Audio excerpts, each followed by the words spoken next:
Este é o Gabinete de Guerra, um podcast da Rádio Observador, em que olhamos para as mais recentes notícias da guerra na Ucrânia. Professor Elívia Franco, Zelensky acusou Donald Trump de fazer piadas com as vidas humanas afetadas pela guerra e apelou para que o ex-presidente dê então uma ideia real para acabar rapidamente com a guerra, isto depois de Trump dizer que acabava com o conflito em menos de 24 horas. Professora, para Trump a ideia real não passa por reverter todos os esforços de Joe Biden e convencer o governo ucraniano a dar parte do território à Rússia?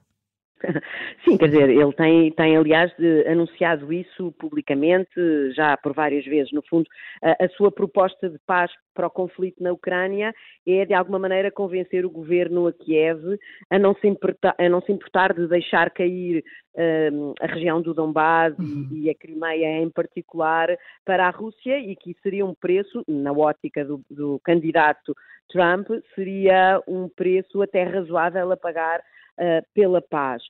Eu acho que há aqui coisas importantes que nós temos de facto que analisar. Eu direi que a primeira é que, parecendo esta também numa primeira leitura, uma postura, portanto, do candidato presidencial Donald Trump, como uma postura essencialmente isolacionista, que até encontra certas raízes tradicionais na cultura política e de política externa norte-americana, eu acho que não é, quer dizer, já não é isso. Eu acho que claramente aqui o que nós vemos é um posicionamento que eu diria que se aproxima por ser quase até um posicionamento pró-Rússia, e muito particularmente pró-Putin, e sobretudo muito suscetível àquilo que é a atividade de desinformação feita pela Rússia, não é? Portanto, com uma grande recepção, nós vemos muitos elementos do Partido Republicano, sobretudo dessa ala mais trumpiana, a repetirem vezes sem conta nas redes sociais e nas suas intervenções, por exemplo, nos meios de comunicação social, aquilo que são, de facto, estas notícias falsas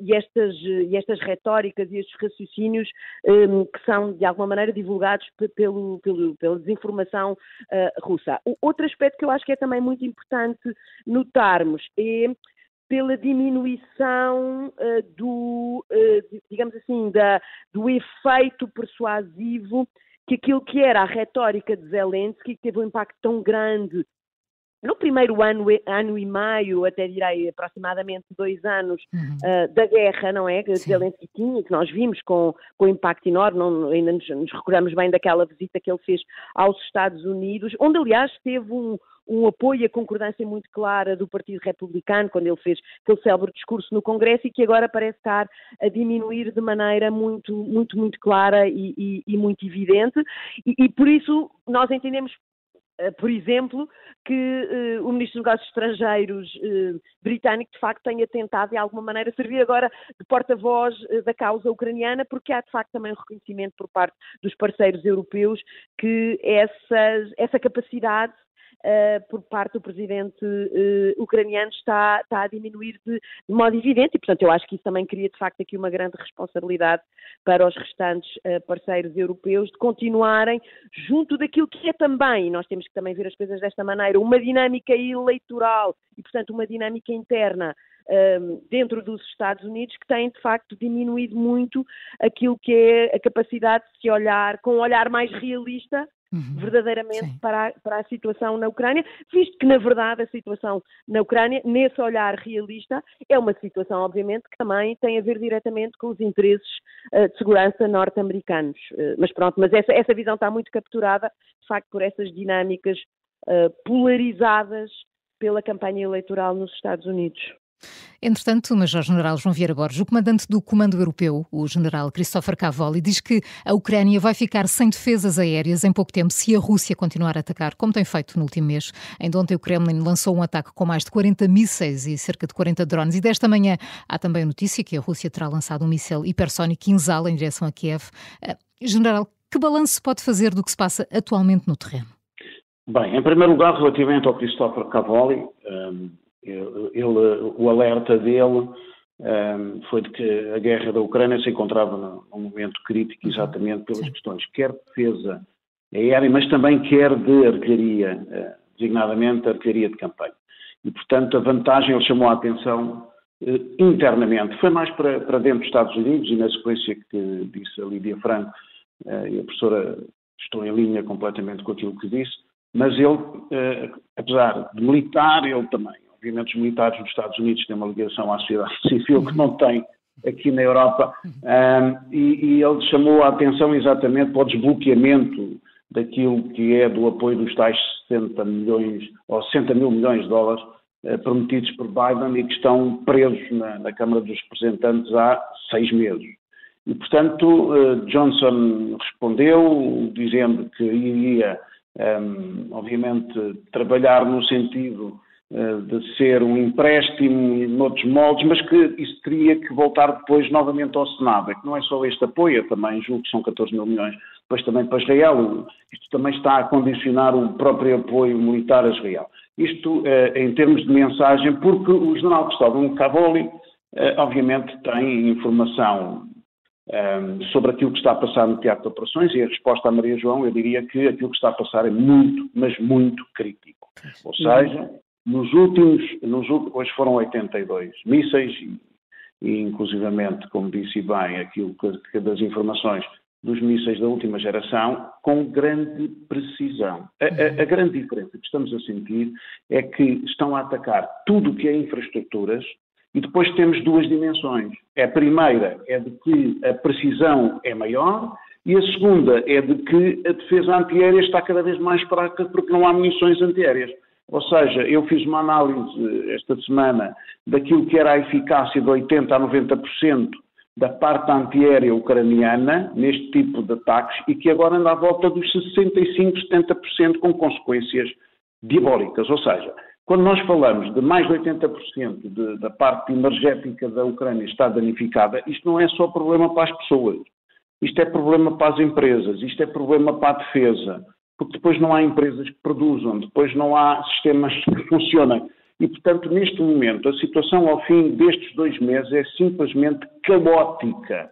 As infraestruturas energéticas, com a interrupção de 80% de centrais, tornou-se caótica a todos os níveis. E daí nós vermos as palavras que estão na boca de Zelensky, é uma preocupação enorme quando ele diz que a Ucrânia vai recuar e até vai perder a guerra se não houver ajuda dos Estados Unidos. Está no limite, está mesmo no limite a Ucrânia em termos militares. Para além de na linha da frente, obviamente também, neste caso a Rússia está em plena ofensiva, ainda hoje conquistou mais uma aldeia. Sim. E obviamente a pouco e pouco, apesar da grande resiliência e capacidade de resistência da Ucrânia, nós assistimos aqui a situações muito críticas em termos militares, mesmo na linha da frente. E, portanto, são 2 níveis de dimensão do ataque ou da ofensiva russa, e isto para não falar daquilo que o Budanov, o homem das informações, que diz que a Rússia vai lançar a ofensiva antes do verão. Não sei se isso é para pressionar os F-16, se é para pressionar o Taurus, que seria muito importante, mas nós normalmente avisamos a Rússia. Isto realmente é uma guerra diferente. Avisamos quando é que vão os sistemas, para onde é que eles vão, quando é que vão ser disparados. Portanto, isto realmente é uma guerra em que temos 2 campos, mas está muito inclinado exatamente para o lado da Rússia. E continuamos nisso, incompreensivelmente, em alguns aspectos para nós militares, porque a dimensão política é que comanda a guerra, quer se queira, quer não. E eu sei que este é um tema recorrente, mas agora é a Espanha a pedir à União Europeia que aumente os gastos com a defesa em resposta à ameaça russa. Professora Olivia Franco, concorda com o primeiro-ministro espanhol que diz que a defesa e a segurança coletiva da União Europeia foram negligenciadas durante demasiado tempo? O que é que está na prática a ser feito? Portugal pouco se tem pronunciado sobre isto. Sim, eu direi, enfim, que esse é um ponto, parece-me a mim, bastante evidente, decorridos que são já há mais de 2 anos da guerra na Ucrânia. Aliás, os países europeus em 2014 comprometeram, países europeus e sobretudo aqueles que são países membros da NATO, não é?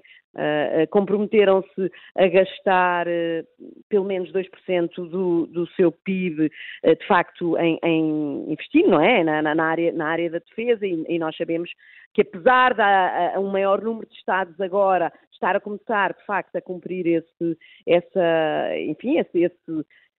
esse compromisso que assumiu, ainda são muitos que não estão a cumprir. Mas mais do que apenas o líder espanhol, hoje foi publicada uma entrevista muito interessante do presidente finlandês, no Financial Times, onde ele diz exatamente a mesma coisa. E vamos lá ver, se há país que conhece bem a Rússia, esse país é a Finlândia, não é? Como o próprio, aliás, diz, desde o século XIV, a Finlândia já teve 30 guerras com a Rússia, portanto sabe bem o que é a Rússia e sabe bem o que é fazer, quais são as ameaças que vêm do lado da Rússia. Portanto, como ele diz, e eu até acho mais interessante a maneira de facto como ele põe este problema, o que ele diz é, basicamente os países europeus têm de falar menos, têm de entrar menos em pânico e têm, sobretudo, de agir mais, não é? E agir significa isto, agir significa, de facto, portanto, trabalhar em conjunto para adquirir mais material militar, para permitir a existência de uma indústria de defesa, de facto, forte na Europa, para ter um planeamento operacional conjunto, para trabalhar em financiamento conjunto, etc, etc. Portanto, é disso que se trata. E obviamente, isto são responsabilidades no qual um país como Portugal não está isento. Portugal é um país membro da União Europeia, mas é um país membro da NATO, não é? Aliás, um país membro fundador, e portanto eu direi que isto é válido, e também é válido não apenas para os países que estão na linha da frente, digamos assim, da Europa Oriental, da Europa de Leste, não é? Assim, mais perto da fronteira com a Rússia, mas a capacidade de projeção do poder da Rússia não é apenas imediata, pelo contrário, não é? A Rússia é uma grande potência militar, é uma potência nuclear, aliás, tem uma capacidade de projeção, nomeadamente regional, bastante alargada. É uma ameaça também para a área do Atlântico, por exemplo, para a área do Mediterrâneo, portanto são tudo regiões, aliás, quer também destabilizar, por exemplo, o continente africano, áreas, aliás, onde tradicionalmente Portugal, quer dizer, tem um papel conhecedor forte, não é? A zona do Médio Oriente, e portanto isto cria responsabilidades muito grandes para países como são os países do sul da Europa, e inclusive é Portugal. General Vieira Borges, gostava também de ouvir a sua análise, a sua opinião. A minha opinião é de que, efetivamente, aquilo que está a passar ao fim de 10 anos de um compromisso de Gales ainda é incompreensível, apesar da coesão da NATO, inclusivamente da entrada de mais 2 países, são 32 países, há bem pouco tempo só 11 é que cumpriam esse desiderato dos 12%, e certamente que quando tivermos a conferência ou a cimeira da NATO agora em Washington em junho, eu julgo que andará pelos 20 países em 52. É evidente que Portugal não pode aliar-se daquilo ou afastar-se daquilo que é, digamos, a linha evolutiva, e os sucessivos governos fazem um esforço grande nesse sentido, mas aquilo que foi aceito pela NATO, porque obviamente estes cálculos não são propriamente matemáticos, mas de cerca de 1,48%. Para atingir, digamos, os 2%, o compromisso de Portugal, e mesmo deste novo governo, é para 2030. Ora bem, independentemente desse compromisso ser cumprido ou não, é preciso criar uma dinâmica. E a dinâmica cria-se, independentemente dos valores, cria-se naquilo que é as capacidades. Ou seja, nós termos forças militares capazes de assumir os compromissos.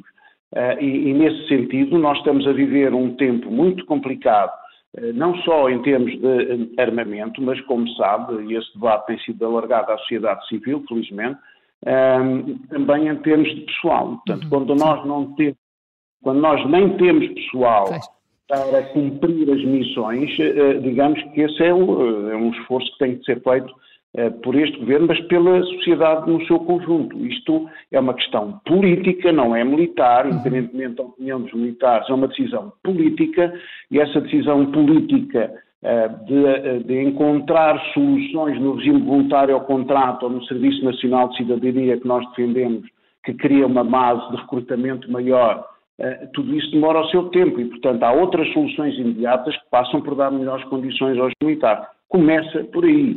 E só depois, obviamente, ou concorrentemente, desenvolvem outras ações. O processo de aquisição de sistemas de armas, a economia é ditadora. Ou seja, a lei da oferta e da procura funciona. Neste momento há muita procura de sistemas de armas, não há armas para fornecer a Portugal, mesmo que coloque na lei de programação militar. E as que há são caríssimas, e as que há virão daqui a uns anos. Portanto, tudo isto implica também que a própria indústria nacional trabalhe nesse sentido, a indústria europeia trabalhe nesse sentido e não fique dependente do armamento dos Estados Unidos em 70 e tal %. Portanto, é isso que tem que mudar e esta guerra vai transformar a Europa, não só naquilo que foi o seu desligar da dependência da Rússia e hidrocarbonetos, mas agora também naquilo que é a sua autonomia estratégica em termos de indústria de defesa. Ainda não em indústria de guerra, espero que não chegue lá como já tem a Rússia. O Gabinete de Guerra é um podcast da Rádio Observador. Vai para o ar de segunda a sexta, depois do noticiário das 9h30 da manhã e tem uma nova edição depois da síntese das 4h30 da tarde. E está sempre disponível em podcast. Eu sou a Maria João Simões.